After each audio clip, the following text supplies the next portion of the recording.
the left loves fascists. One, because they're cartoonishly evil, so it's a very easy thing to be like, that's the bad guy. And two, because we beat them. They keep trying to do this America is actually centrist thing. I think they've given up on that. It's harder to make stuff, so they go online and they're lonely and they're bored and they have nothing to do but doom scroll through all these esoteric subcultures that aren't even fun. Welcome to Doomscroll. I'm your host, Joshua Citarella. My guest is Amber Lee Frost, an organizer, a host of the Chapo Trap House podcast, and the author of Dirtbag. I think there is a lot of the kind of right-wing push with young men. It's just like, people are sick of woke stuff. They don't want to apologize anymore. This is boring. This is not fun. And not that, the revolution is a tea party or whatever, but they don't want to engage with politics as some sort of like atonement or scold fest or, blaming people. I've read two different things. One in the New York Times, one disappointingly in Jacobin in the past week, that were like, we have to build a new masculinity. Was it, we can't get the bro vote. And it's like, you spend 8 years calling someone a racist reactionary and like 21-year-old men when they're most full of beans? Like this, don't do that. I mean, they're shooting everybody. There's clearly a problem. Like, we got to do something about this. What you're doing has not been working. We got to do something. They're going to kill everybody. There is something wrong with masculinity, but it seems like they'll do anything they can to avoid, maybe housing should be affordable. Maybe there should be a jobs program.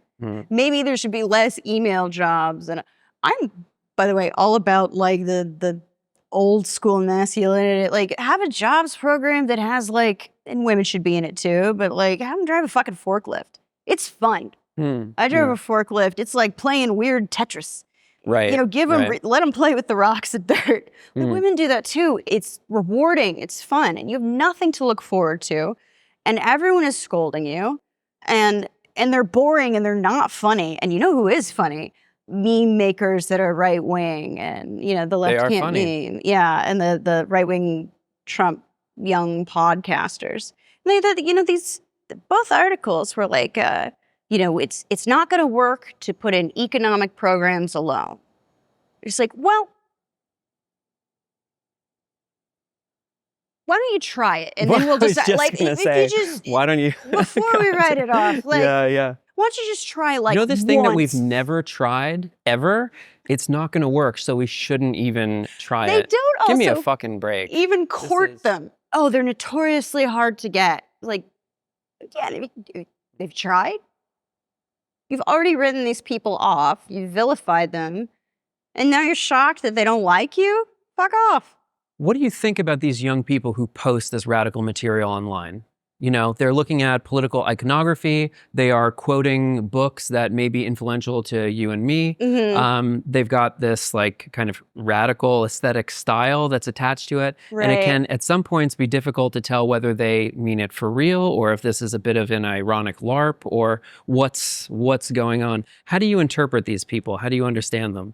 I am aware, sort of via you, of these kids. And I do remember teaching, a millennia ago. I remember very distinctly being to the woman who got me the job, because it was at NYU and I don't have an advanced degree. I don't even have an impressive undergrad. But it's a real estate venture with a college attached. And they're they can sell real bohemian New York writers. Well, I'm like, have you noticed it's more fun to teach boys? And she's like, oh yeah, no, obviously. And why is that? I'm like, because they're not scared of being wrong. Oh, okay, I see. You ask a question, you're like, but how do you, what do you think about that? Do you agree with this? What are your impressions of this person? Who do you think they are? And they're like, I read something online last week and I know exactly what is going on and I know everything. And the girls are like, what if I say something wrong and it'll follow me into the job market and everyone's going to think I'm a bad person. And then a week later, the same guys would be like, I read something else and I changed my mind. So I know that this stuff is very fleeting for them. What I think concerns me is that for us, before this sort of extreme growing up online thing, which is exacerbated so much by COVID, we had other options for subcultures. Right. And we, we're in the art fag world, but like, generally like writing, like, You were into music. I grew up in music, punk art, bands, literature. There was not stuff just to be a that. part of. It's like things that used to be around like church groups Yeah. or sports. Sure. These used to be things that people had and, sort of put it, at that age, you're supposed to be trying on hats. And be like, this is the greatest hat. I found the correct hat. And then next week, I read something different. You're supposed to be finding who now you it's are. like Hoja, Book Chin, It's terrible. et cetera, and like, et cetera. It's also so much pressure on them. I had a friend who, a stand-up comedian, and very successful, and he's like, these kids are screwed. They're very scared. Because they're like, if I say something wrong, it will be on the internet forever. It is carved into a stone tablet forever. And we just got to be dumb and do things in real life and, have your friend drive you to Cincinnati to see a punk band that wouldn't play in Indiana. Like, there was something special about it. Yeah. Yeah, and it was hard just to get as into a stupid, scene. but it was better. We were just as dumb, but it was healthy. Yeah. Also, it's a way lonelier world in general. Not seeing people in person is a big part of it, but I don't want to say it's entirely the technology and it's entirely COVID. It's that these institutions have really degraded. Real estate's a huge part of it. There's been a mass shutdown of comedy clubs and all ages clubs and venues, and you have to be like a bajillionaire to open up to rent studio space as but even to like galleries shut down. That's that's the unspoken secret to all of this, is just the moving average of galleries and comedy venues and any kind of social spaces that young people could go to. Real estate priced them out. Where people have those things. Yeah. And so as the cities got too expensive, and then youth culture, it couldn't go to events or participate in activities. Yeah. And so it just sublimated and went online. And then it abides by the incentives of online shit. And it turned less into making shit or playing games or having conversations and more into being something. Right. The way you try on hats is way less healthy. You're not doing it with people. You're not able to make real mistakes and change your mind because this stuff is carved into a stone tablet. You've got to go back and delete all your tweets. It's harder to make stuff, so they go online and they're lonely and they're bored and they have nothing to do but doom scroll through all these esoteric subcultures that aren't even fun. They're just something to do. I feel really bad for them. Why does politics have this magnetic attraction then? I totally follow you. People are going online, they're doom scrolling because they don't have activities in the real world, right? Yeah. Everything is too expensive to participate in, essentially. Yeah.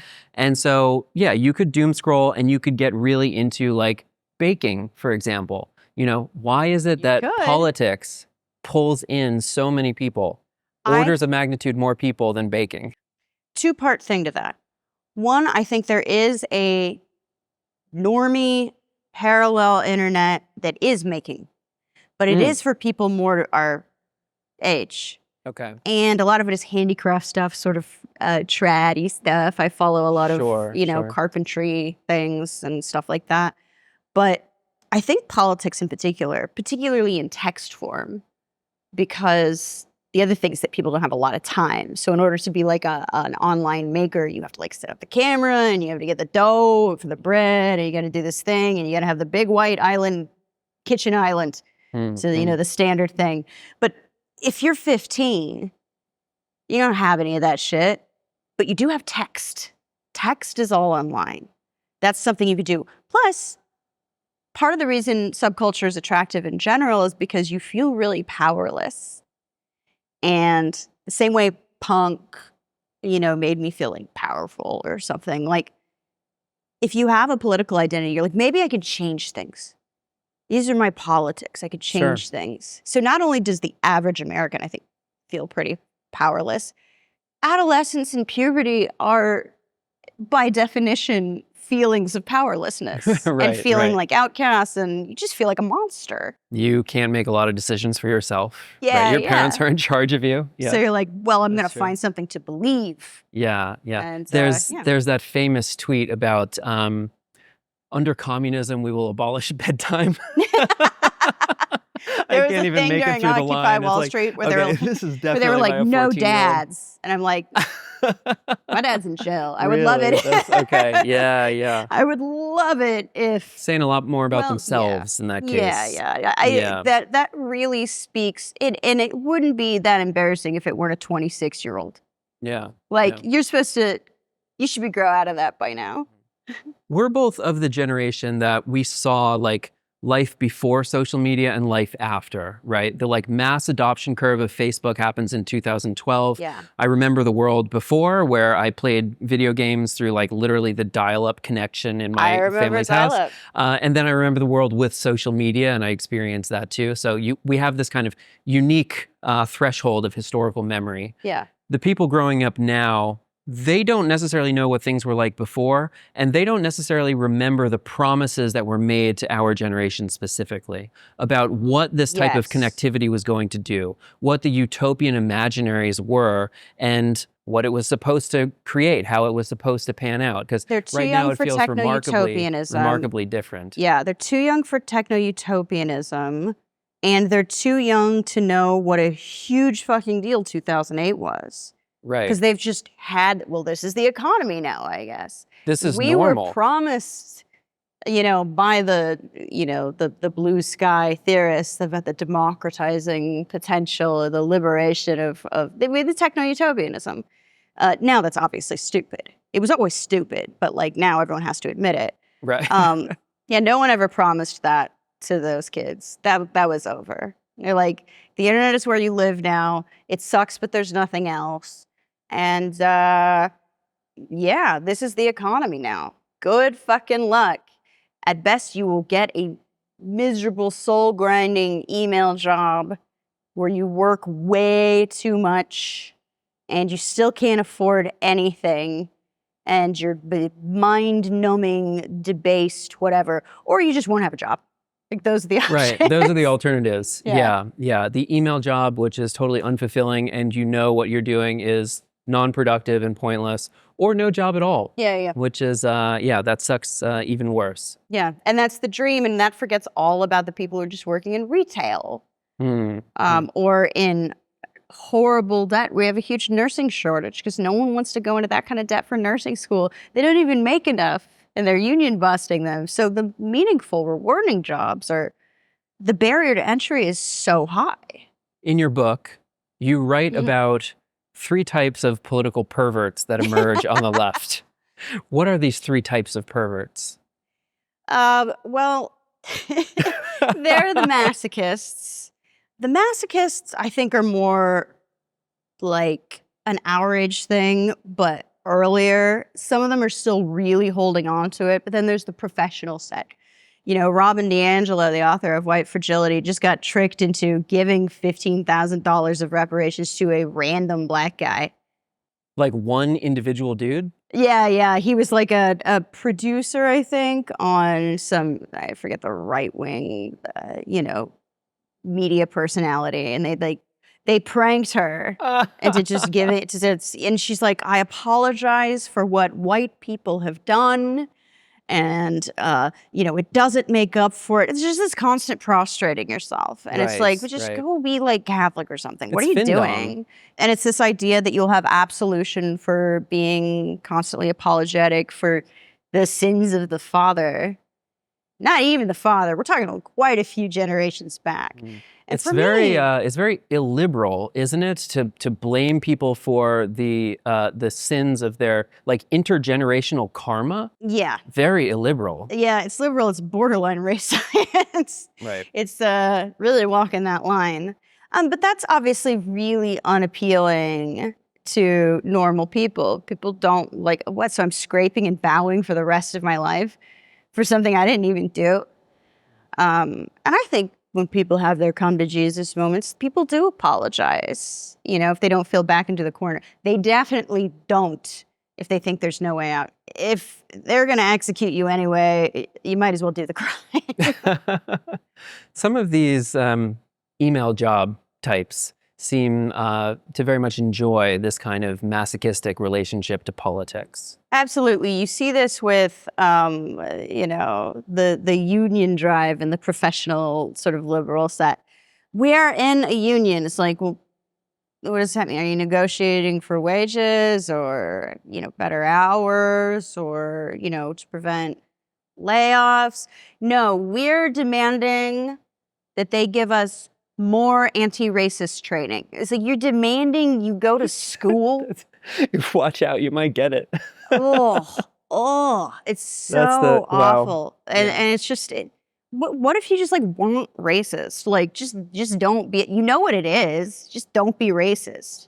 It is not that hard. But yeah, they don't know what to do. They don't think in terms of their own power. They think of, you know, leftism or progressivism or whatever you want to call it as atonement, which automatically means assuming a posture of weakness. And I think the whole idea is to make people strong and not so division and solidarity and the whole thing. So yeah, the masochist, you can pretty much spot them. It was really weird there for a while, and around 2014. Then Bernie came up and it calmed down. And then it collapsed again with like Trump.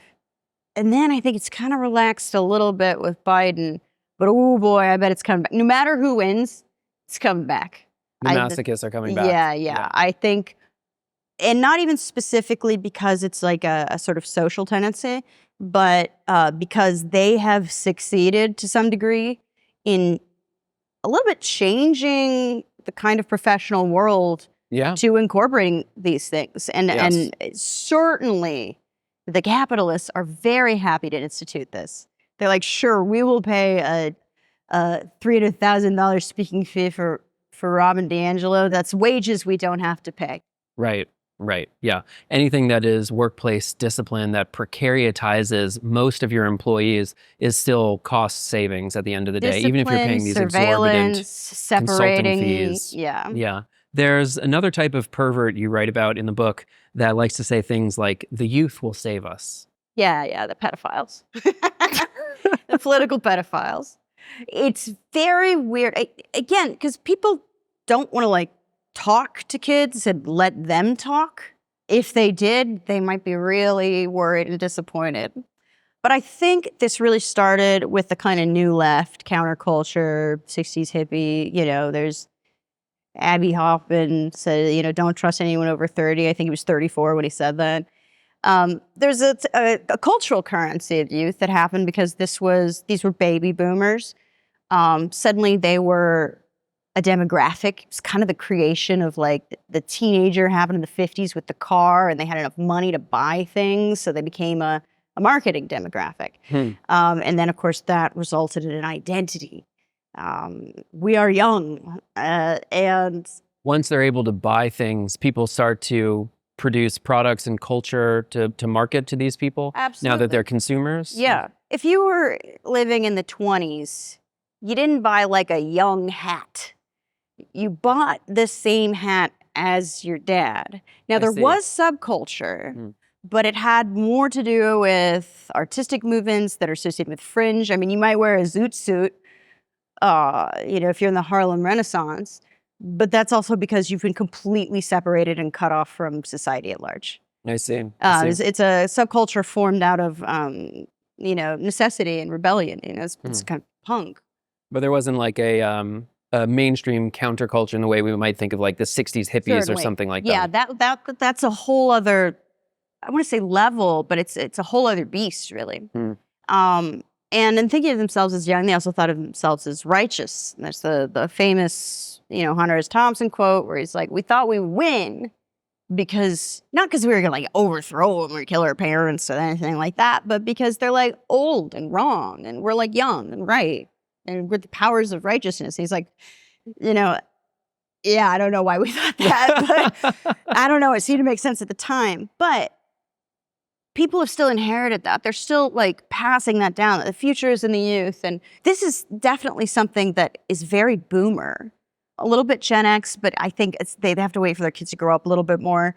But it's very boomer because they're like, well, we didn't change the world. Maybe the next ones will. Right. I think it's a lot of guilt. It's a lot of displacement. And they want something to be optimistic about. Do you feel like there's that people are tempted to kind of defer responsibility when they say, well, things are really bad right now, but the kids today, they're really on top of it. They're more radical than ever, and they're going to get something done. Yeah, they're great. It's fine that we're leaving them holding the bag. It's great. Also, they definitely know what they're doing. There's a inherent intelligence to children. What's the dumbest thing you thought when you were 17 years old? You don't have to say it out loud. I can't even, yeah. You do not have to say it out loud because who wants to? You have dumb ideas, but more than that, you don't have any experience. Like you talk about these kids have no memory of life sort of before social media. I don't have any memory of life before union strength. I had to talk to older people for that. I had to learn from older people. I can't, this isn't like a free-range daycare situation. Like politics has to be intergenerational because you're sharing things.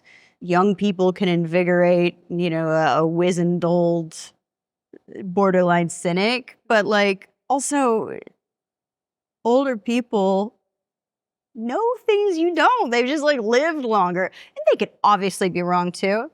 But being presented with someone's experiences, even if they're an unreliable narrator, is a really important part of growing up.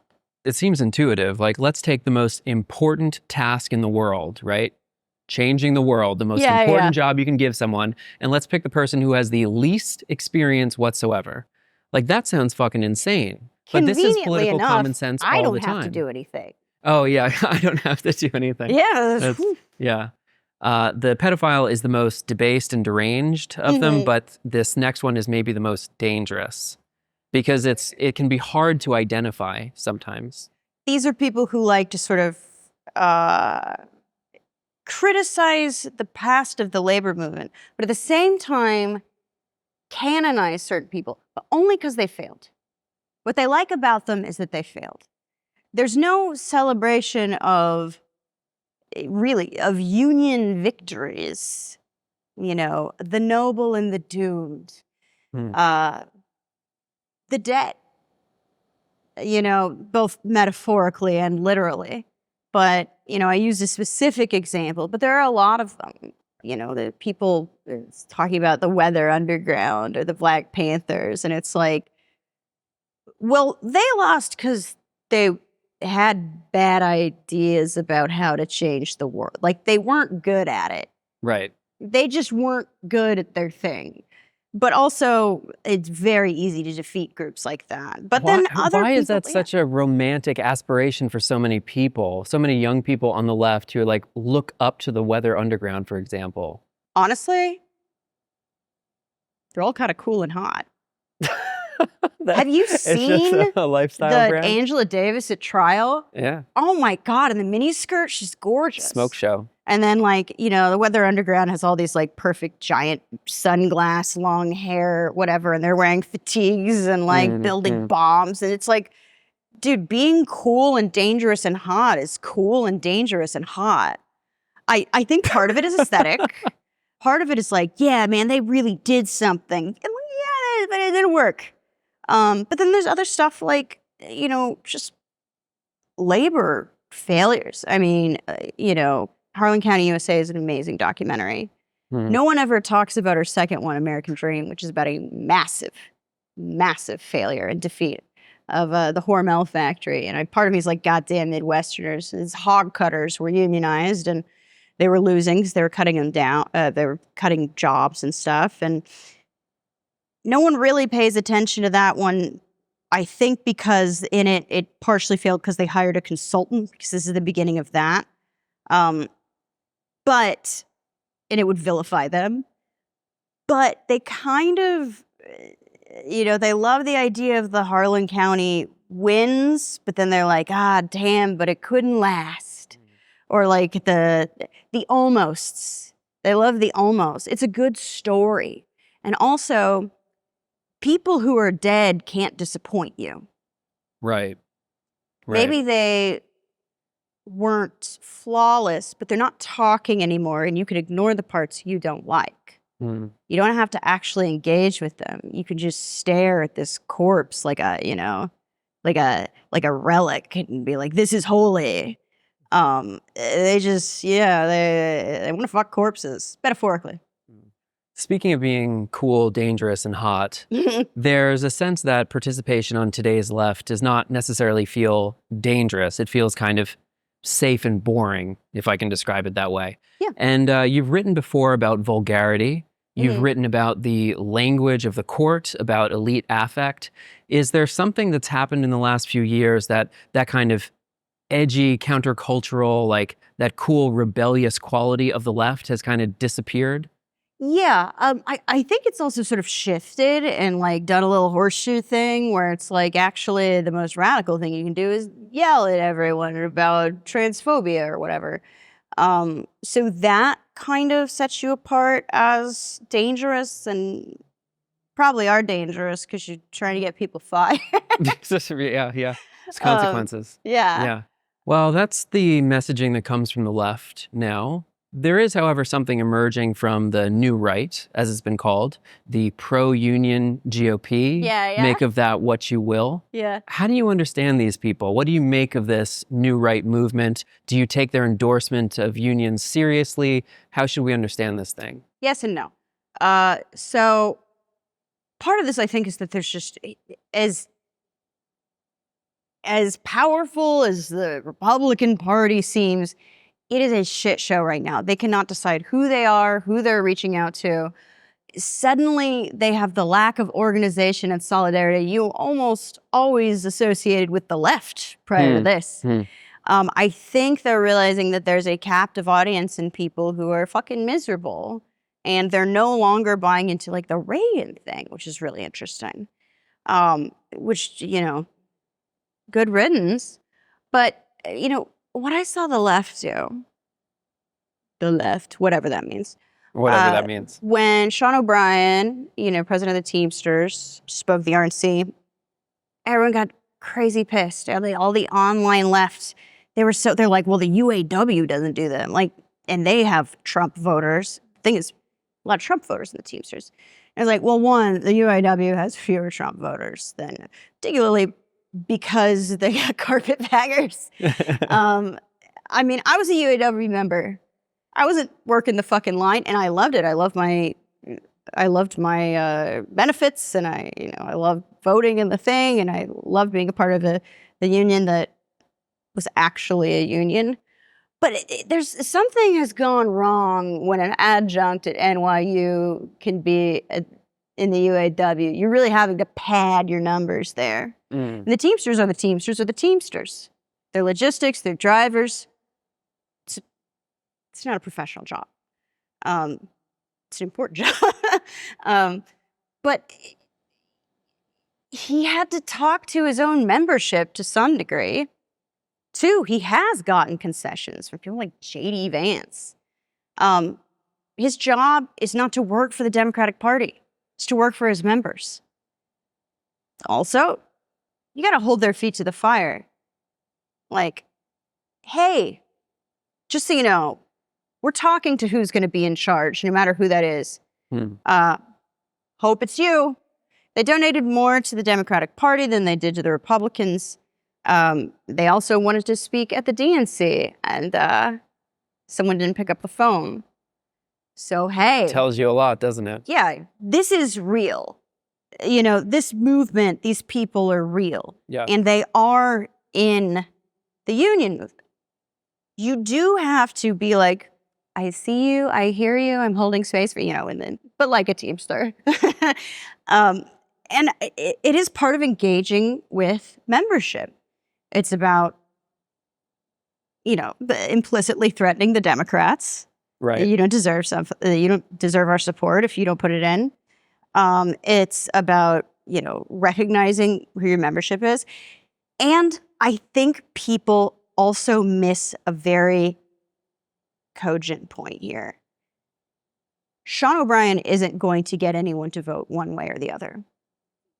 Unfortunately, although for better or worse, the lack of union militancy means that nobody's voting as a bloc. It's not like what the president of your union says, this is going to be good for the union. They're going to be like, yeah. Also, the Teamsters are extremely atomized, which a lot of unions are because we're not really a country. We're 50 small countries. There are different labor laws everywhere. So they can't really organize in a certain way. And a lot of people don't have engagement with the national leadership, but they might watch the RNC. It's the idea that he would be getting Teamsters to vote for Trump is absurd. He couldn't get Teamsters to vote for Kamala if he wanted to. They just unfortunately, unions don't have that power. Also, it's very funny. I'm sorry. It's extremely funny. He gave one of the most left-wing speeches. He got these Republicans to clap for it. He has gotten some, concessions from Republicans. And is, telling the Democrats they better play ball. It was a baller move. He did nothing wrong. It was very savvy, I think. And the only fallout that he gets is from the loony left. Everyone else is like, that's funny. Oh, that's a good speech. It doesn't, the idea that either this means it's paving the way for unions to become right-wing is utterly stupid, and it means you know nothing about the labor movement. But also, the idea that he really supports the Republican Party. He supports the union, supports the members. It's what you want in a, he answers to the members. It's what you want in a labor leader. Zooming out here, not just in the scope of one election cycle, but in the 40-year arc of neoliberalism, big, transformations to the global economy, theoretical, also practical. There's a general retreat from free markets and global trade. Right. There's a degree of reinvestment into the national economy. This has reshaped the right, I think, in really profound ways for the last 10 years. The faction I would describe as techno-libertarian, maybe 10 years ago, this kind of Silicon Valley entrepreneur, very focused on deregulation, has drifted towards this national conservative right. And this now characterizes a large portion of the Republican Party. Yeah. And they are very happy to work with the State Department and the military and, all of the forces that they were seeking to evade or deregulate before. They've really incorporated themselves into the national project. Yeah. And I think that this Republican endorsement of labor, this kind of tentative attachment, is actually attached to that in some way. It's fake. Everyone knows it's fake, but still, it's an interesting phenomenon, and it represents some kind of sea change in how conservatives are thinking about their role. Right. And I think probably both you and I would say that this represents a larger class de-alignment in American politics in general. It's all falling apart. Right. Great. But just because we can name it as a de-alignment doesn't mean that the shift isn't continuing to happen. Yeah. Does this represent some larger arc in the development of neoliberalism, of this kind of retreat from globalization? Does that strike you as a significant development in some way? Yeah, I hope so.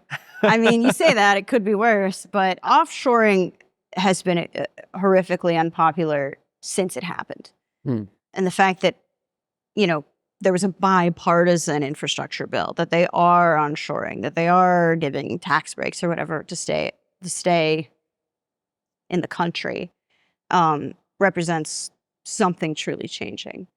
The Silicon Valley thing is very interesting too, because it's very fight the power, put me on the throne. It's a very classic story or whatever.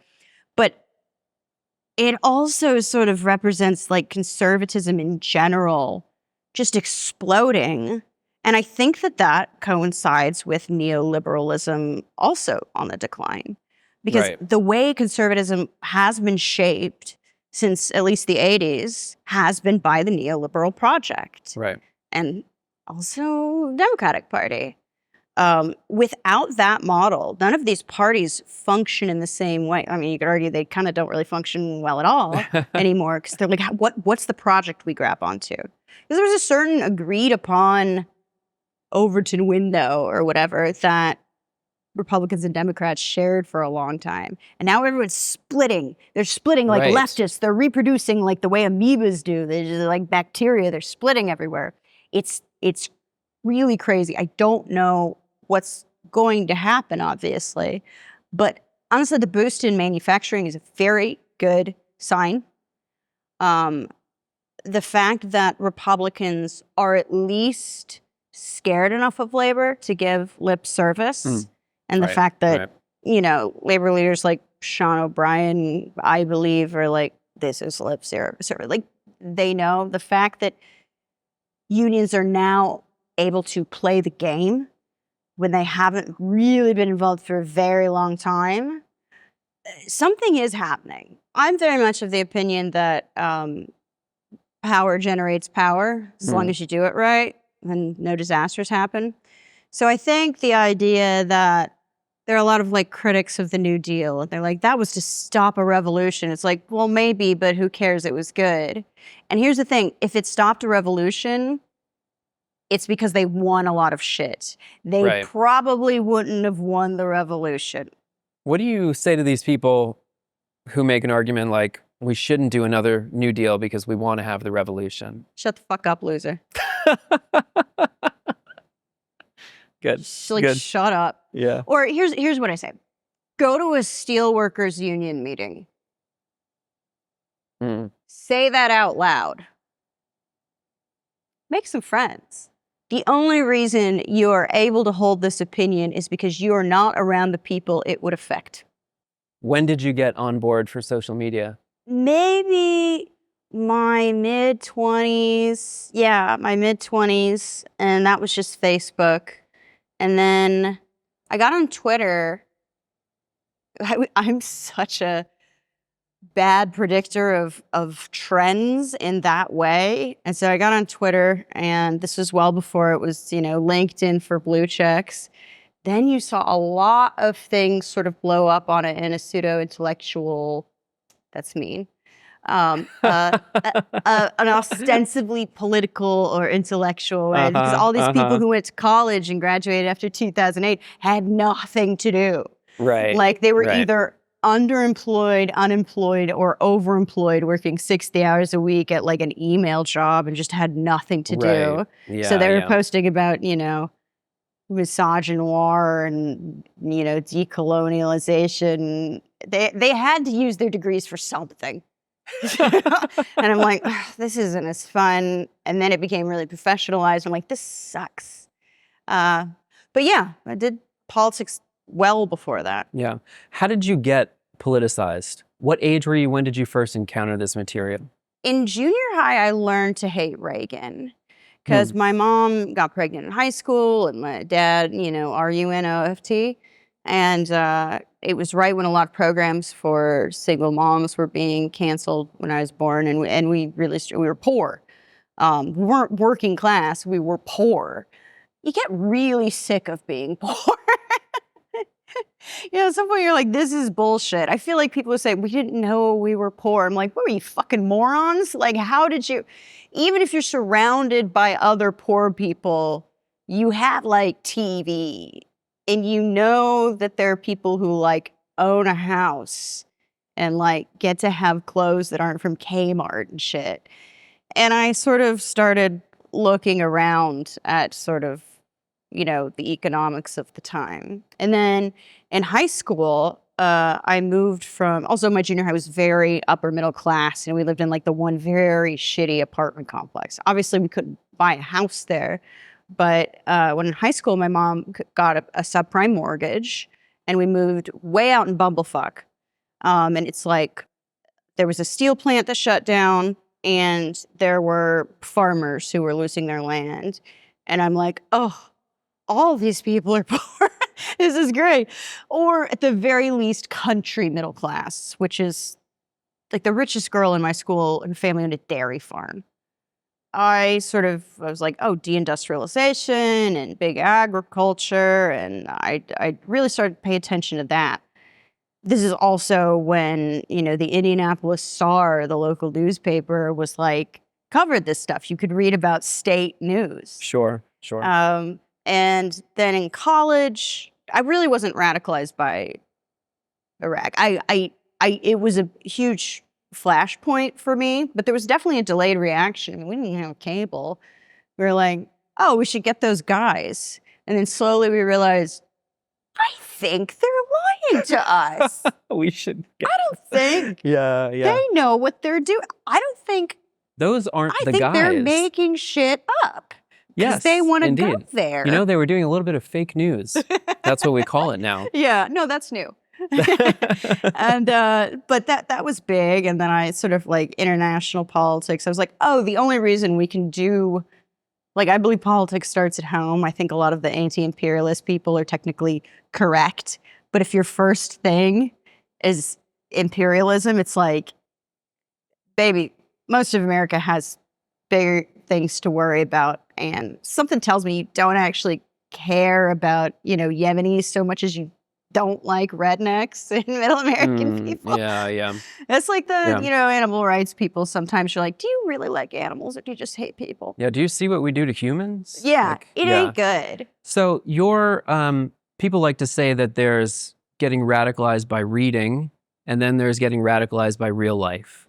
And in the immediate circumstances, you were politicized through that experience, and you didn't necessarily have contact with theory. You're not reading in high school. You're not reading political No, I was material. very late to that stuff. Okay. When did you find your way to that stuff? Like my 5th year of college. Okay, wow.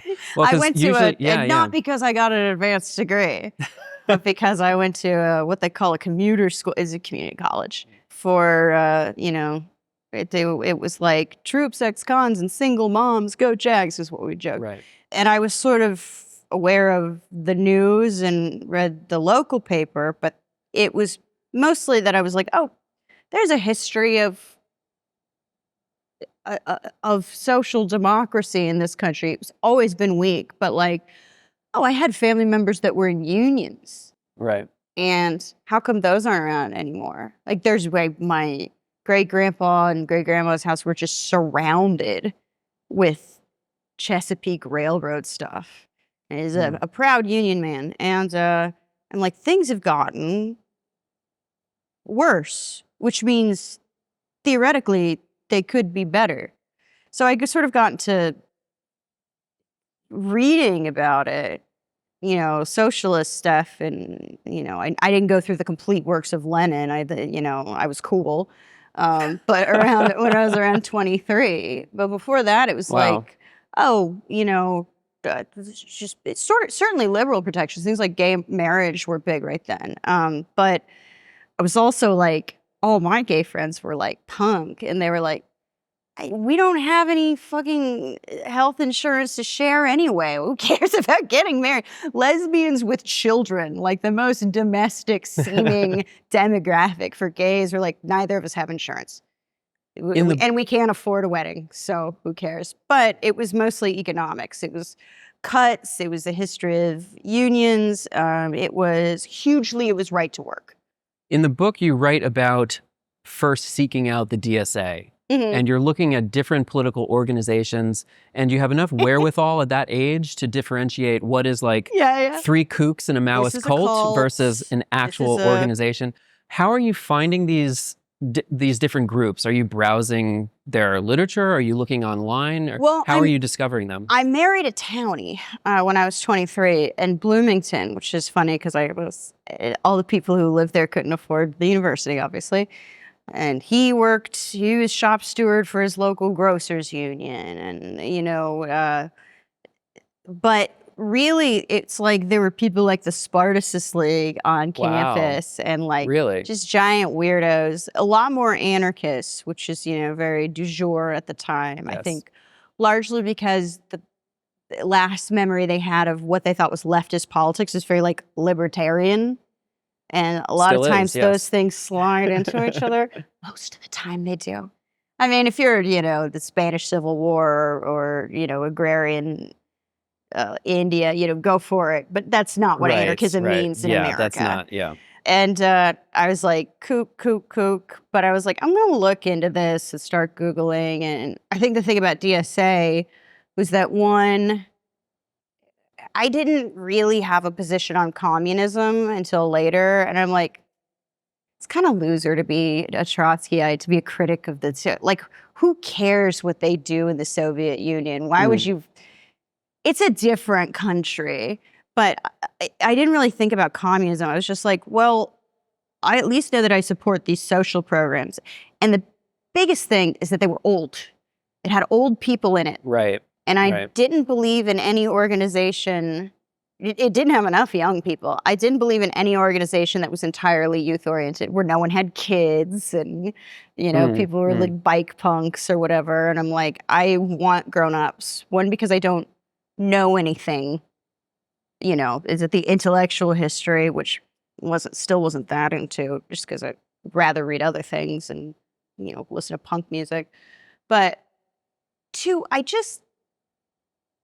I want to know from people's experiences, which I think you're doing in the other direction. You're watching people develop, and I like listening to old bitter people. I have a dream before they all die of doing like a similar ethnography, but with people who are, in their 70s about their sort of an update romance of American communism thing. What was political organization like before social media? God. Well, it changed, almost every decade, right? So if you read about the Communist Party, it's very dramatic. There are all these, different factions of leftists, the Trotskyites. There's this secret speech when people are like, did you know life in the Soviet Union actually isn't that cool? And there were like three camps where people were like, it's not true. And then there were people who were like, yeah, so. And then there are people who are like, I'm not a communist anymore. Like it's just like people couldn't deal with it. But also they hadn't been confronted with that information before. If you're on the internet now, 10 different versions of what's happening somewhere and you pick what you choose to believe. It's super different in that respect. But then when you look into the cultural aspects of it, so like, I talk about those old sleepy Jews in the Bronx that were DSA people. They lived in these co-ops that are beautiful that are now sold as condos. And they had common space at the bottom where you would have like, they would give like painting lessons through the party to kids and like dances and things like that. It was a real social component, not like community in the way that like we're all gonna have a vegan potluck. It's like we work together and this is the result of us working together. The work is the first part. That is how the social stuff blooms. Then you had all kinds of, you had really violent labor confrontations too. I'm focusing on labor here because it's so goes that, so goes politics. But then, you saw the advent of the consultant class making its way into, SEIU at this point is basically just like a NGO. You saw, kind of anti-war protests turning into, a major like mass movement that, that had negligible power. It's more like, we're like, man, Vietnam side, we should leave. We're not doing well here. There's so many. It's gone through so many iterations, which is another reason why both the sort of deterministic, doomers and, the end of history people were right. It's very narcissistic. It's like, well, this is finished. This is how things are forever. I know because I'm alive. Nothing will happen in the world after I die. It's like everything has been different every 10 years, sometimes less. Like everything is constantly churning and changing in the world, but also just in America specifically. You don't know what's going to happen. How do you feel about this idea, the end of history? How do you feel about that now? Yeah, I mean, like, obviously that's been like really, to me, just totally disproven. You know, the Bernie movement, you could say like fizzled. It wasn't, you'd say it never had a chance. You don't know that. I do believe it was always going to be sabotaged, but it was worth a shot. I think this stuff is very stupid. I think people are like, what was the point of even trying? It's like, dude, if your NBA team loses a game to another NBA team, are you like, well, should I ever have even had hope? Freaking grow up. You're going to lose. You're going to lose. Actually, it's more like baseball. You lose more than you win, even if you win a championship.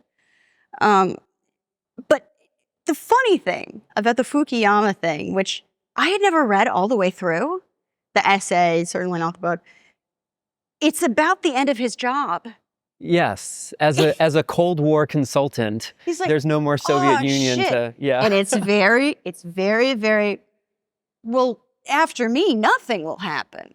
You know, we're done. Like, shit, what am I going to do with my days? What do you think about this, like, Fukuyama saying that socialism should come back and calling himself something of a social democrat nowadays? I think that's probably a little bit true, because when he argued that neoliberalism was the end point, it hadn't quite gotten as far. I mean, there still were some social democratic programs, as weak and diminished as they were. He probably does on some level have a, well, I didn't mean that, like, you know, attitude towards it. At the same time, I think he's like a hustler, and he's like, I'm relevant again. Yeah, he's got to make a pivot. He's got consultancy brain, right. You know, you'll always be selling. I think it's really funny. I mean, I think a lot of stuff that is, is really funny. I mean, when I think about these like large arcs of like what neoliberalism was in like 1989 versus what it is, you know, decades and decades later, like there's a process that's playing out, and this is not like a manageable system that can continue in perpetuity. No. Like this is extremely volatile. It's very unstable. It's getting worse rapidly. Yeah. And there's not like a cyclical process where there's, you know, booms and busts and like just generally things work out. No. Like this is actually just a grinding process of racing towards the bottom. The whole history repeats itself thing is like, no, it doesn't. There's new things all of the time. Like not just regards to technology, but in statecraft and in, you know, it's all changing all the time. And yeah, everything, we're moving at 1,000 miles an hour, but the wheels are flying off. I don't know what's going to happen. I hope it's good. When we look at the activity of young people who make radical posts online through this frame of the end of history, does this help to contextualize some of this like frantic, excited energy of like why they're posting in 40 different directions at the same time, that things are actually more open than they were during the period that you and I were growing up? I think you're right. I didn't think about that, but it's like you know, I think you're right. Not to, you know, compliment you on your own pod, that's always embarrassing. But like the idea that there's more of an open field now, it's like, well, the thing that we were told, like they weren't told it's the end of history. They watched weird things happen immediately. So they have this like, damn, I have all of these options. Any of them could be correct. And they're very young, so they bounce around and, you know, they're trying on different hats, like I said. But yeah, it makes them feel potentially powerful, but also it means that maybe they can have power that isn't rooted in these traditional institutions like the party system, which are falling apart. Right. Yeah. Right. Yeah. Oh, that's fun. How open is this field, though? Like when we're talking about socialism in the 21st century, are we talking about like capital S socialism, like kind of romantic notions of the 20th century? And on the flip side, like when people talk about ascendant fascism in the US, like capital F fascism, Yeah. I don't think that this is like the 20th century fascism that we saw. How open is this field? What are the parameters of the Overton window that are actually available right now? Well, I think one of the important things to remember is that we live in the United States of America, and it's a different country from other countries. Mm. So to expect it to look like the Soviet Union or fascist Italy is stupid. This was one of the weird things about the fascism debates. It's like, we're American. Richard Spencer is this gay little Europhile. Like, what do we like?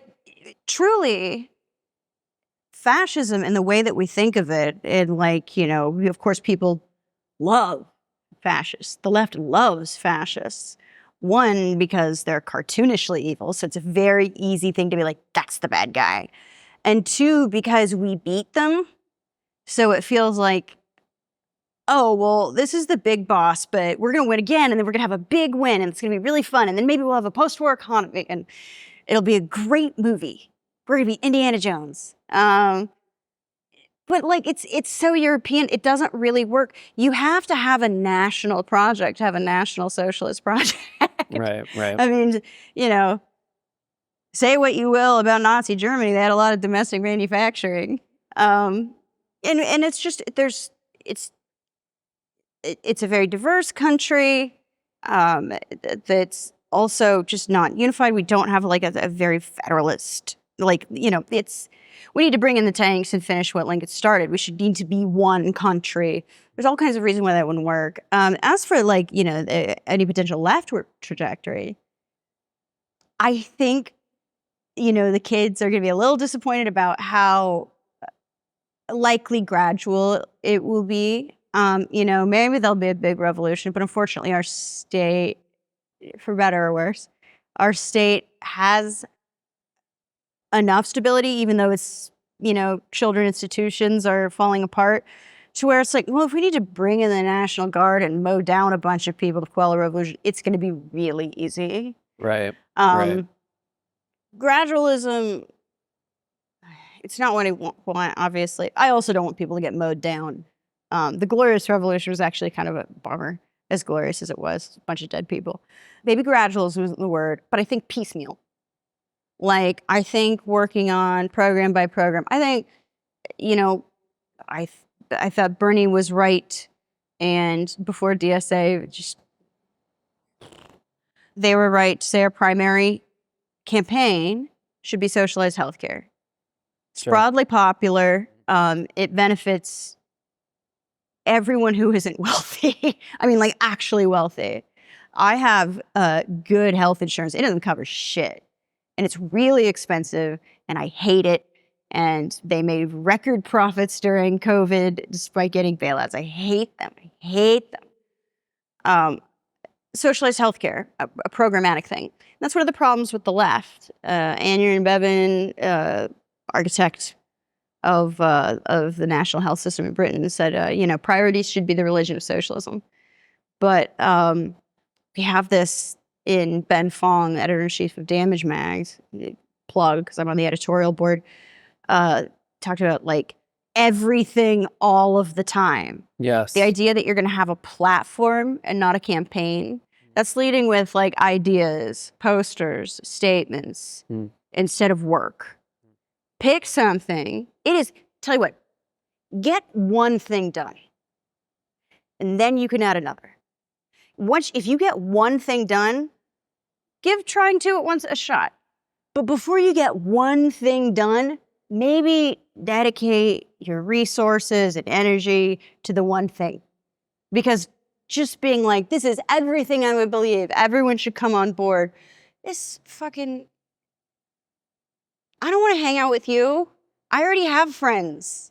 And you spend your weekends at meetings. You're not fun. In terms of ranking those priorities, where do things like building community power and doing mutual aid fall on that list of urgency? It's cart before the horse thing. One, mutual aid, I have huge criticism of this in my book because it's like, I can't make penicillin in my bathtub. That's a big one. And two, wealth disparity is so bad right now. It's worse than in the Gilded Age. It's insane. It's like, this is just poor people sharing a car. This sucks. And also, it's just charity. Everyone's like, it's different from charity because blah, blah, blah, blah, blah. And then a reason that is not different from charity at all. It's just charity. And you should give to charity. Give to charity and volunteer. I do all this fucking shit. But it's because, I love Jesus. No. I mean, I do, but that's not why I do it. It's like, it's because that's a different part of you. Volunteering, participating in your community. That is serving a different part of you. And that is an important part. But you should not go into politics to fulfill that part. Join a church. I don't care. Like, it's not, there is an odd similarity on a lot of these things where people tend to go to meetings on Sunday and they fulfill this kind of like they moral have a catechism charity thing. Yeah, they have things to do. Church gives you. They also have their own churches. confessional rituals. Like you have to purge yourself of your sins and shit like this. Yeah. It's like, definitely a similarity. People are really mean to you. But no, enjoy some nice Episcopalians that feed the homeless or whatever. Yeah. Or just find a shelter. My folks are Episcopalian now. Yeah. Like there's all kinds of stuff. They were Catholic before, and then some weird shit happened. So just nourish and don't avoid religious institutions either. Like half of that stuff is just. Half the time missionaries, which are still opposed to, don't even like fucking build churches anymore. Like people are just like, oh, people hate that. And like find service work. But the mutual aid thing and building communities, I'm sorry, again, it's cart before the horse. You can't astroturf a community in. Communities come from belonging to the same thing. It's a town with a major industry. It's it's belonging to a similar church. It's having a single hub, like a public space. Their entire community is built around like a park. That's like it's a big park, and like you see little league kids and people have parties there, and like it has to be something that is physical, exists in real space. One, and two, has some kind of project involved.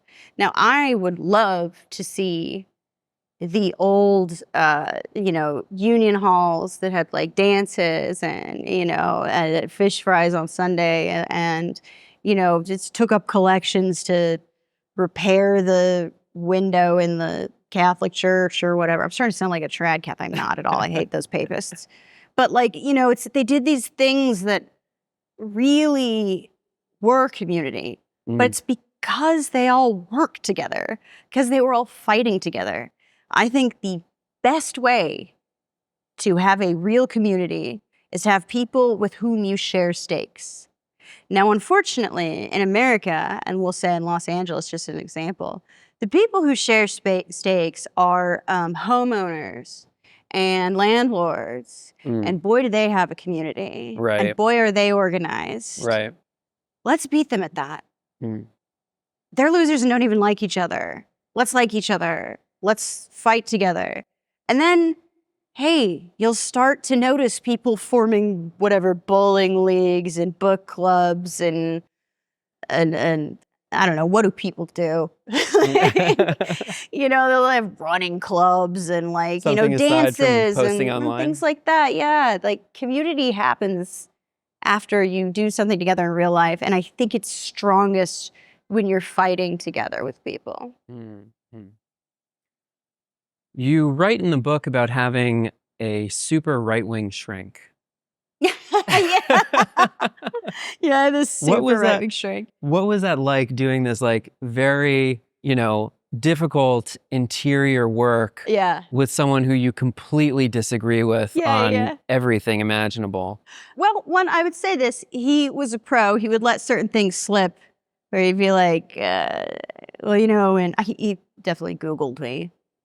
He was like, he recommended some right-wing thinker to me. I forget who it was, but a guy who wrote, it wasn't Sam Harris. It wasn't one of those people. Okay. He was a Hasidic Jew. Or no, Orthodox. who's acidic, he would not hang out with me. He would be like, well, when communism, you couldn't do this. And they would let the little things slip. But I'd be like, I don't know. I don't know about all that, but I do think having healthcare would take a lot off my plate. But it was also, again, very project focused. We were trying to, get my then internet-addled brain, just ADHD ass to figure out like habits is, cognitive behavioral therapy. It's like habits and, rethinking about things so I pay attention, get things done. And that's the other thing I think that the left doesn't get. One, not everyone has like right-wing beliefs has it because they hate people. They think that's the best way they think that's what's going to be best for people. A lot of them are very nice people. But the left thinks, well, if we don't agree on anything, we can't work together. But here's like one project. There are lots of people that I don't agree with on a lot of things. But if they want to, campaign for socialist healthcare with me, that's fine.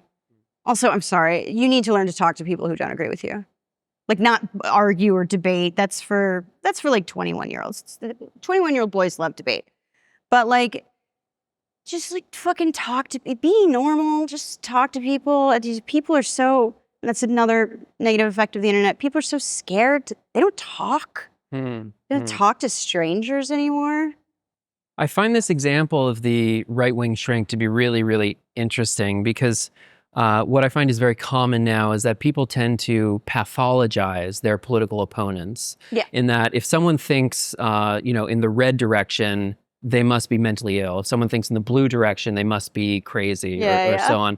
And so doing this kind of difficult interior work and working towards health without having to cross those political divides is actually quite an interesting thing.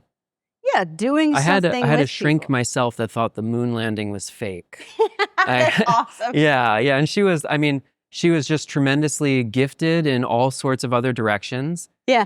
Very misled about this one. I mean, like literally, if you had to like pull an example out of a hat, this is like the dumbest example of a conspiracy theory to believe in. Yeah. There's totally other legitimate shit to believe in on the internet, Yeah, but of course. you're going for moon landing, like give me a break. It's very old school. She was very wise and intuitive and had all of these other great ideas and just happened to be very mistaken about this one thing. But people are weird. Yeah, the psychology, the shrink aspect was quite good. Yeah, whenever they keep trying to do this, America is actually centrist thing. I think they've given up on that. America isn't centrist. Americans are totally idiosyncratic. There are no institutions to say, here's how the world works. This is what we're doing as a project to move forward because you're a worker or you're a capitalist or whatever.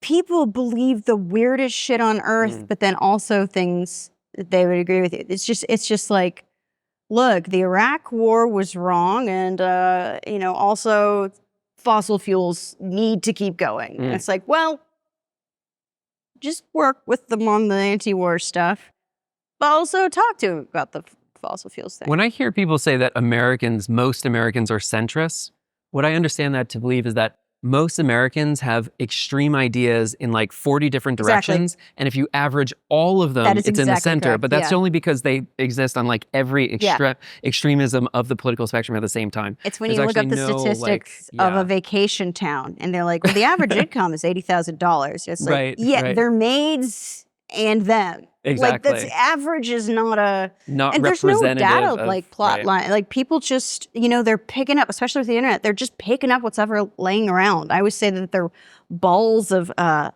tape.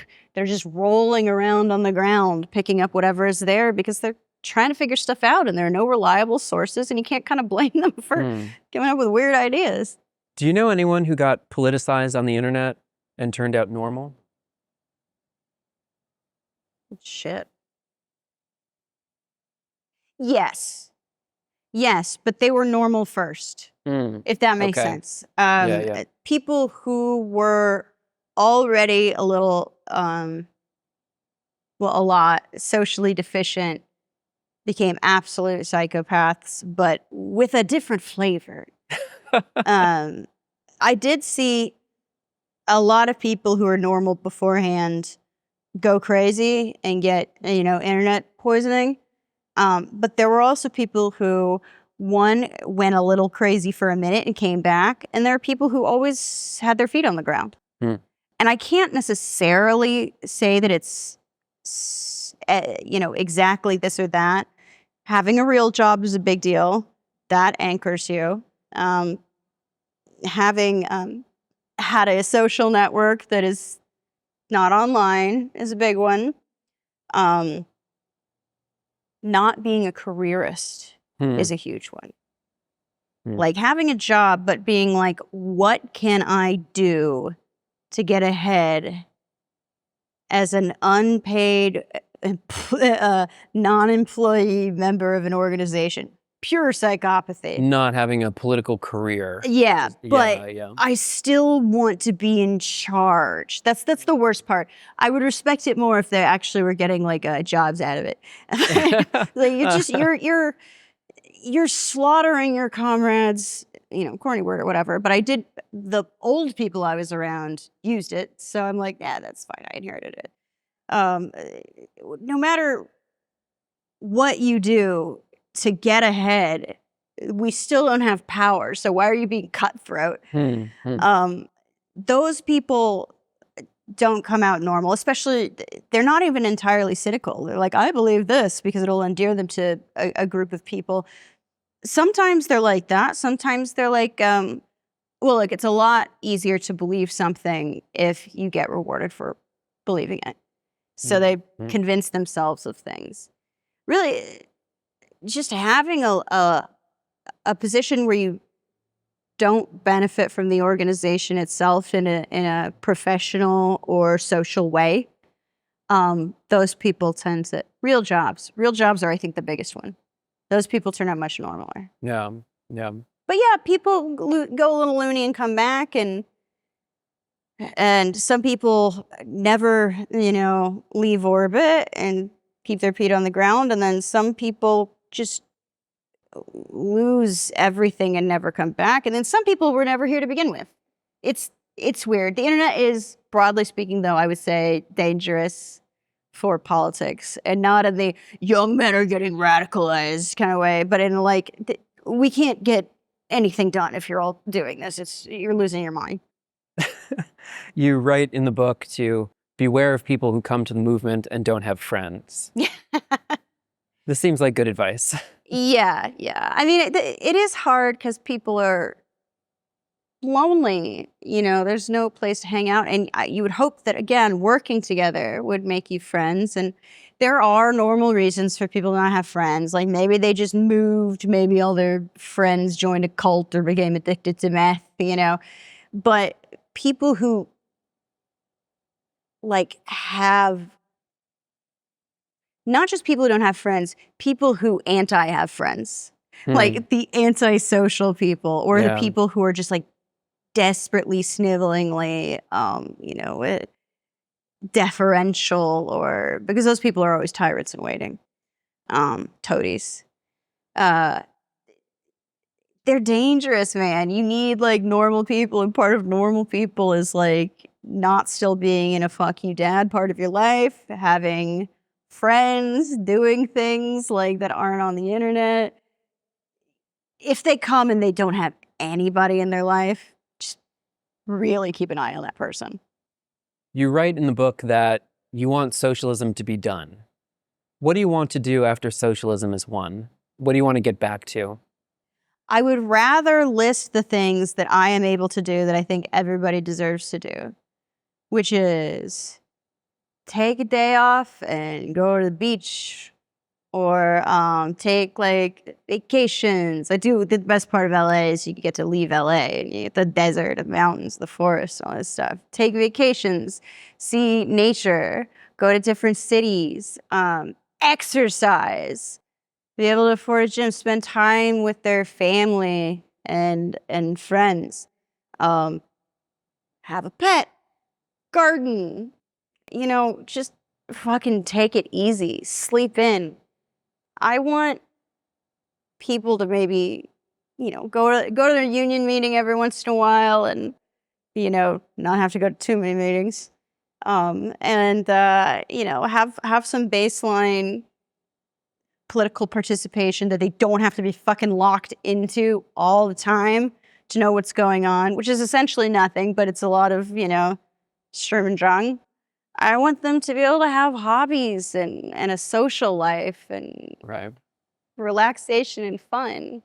This question of hobbies and what to do after socialism, Yeah. right? I find that this is a really core, important question for people who take radical politics seriously, because there's a hazard in that you can be living for revolution all the time, and that this can be like the sole goal, the sole pursuit, the sole hobby or interest that you have. Yeah. And as a result, you are underdeveloped as a person. Yeah. That you don't have aesthetic pursuits, you don't have friends, you don't have books that you read or poetry that fascinates you, or even just a Sunday painter's practice or whatever. Yeah. And let's say tomorrow you do achieve that revolution. What are you going to do with all that free time? You're going to be miserable because you got nothing to do. You've lost your meaning. I had a little bit of that just with my political life after Bernie.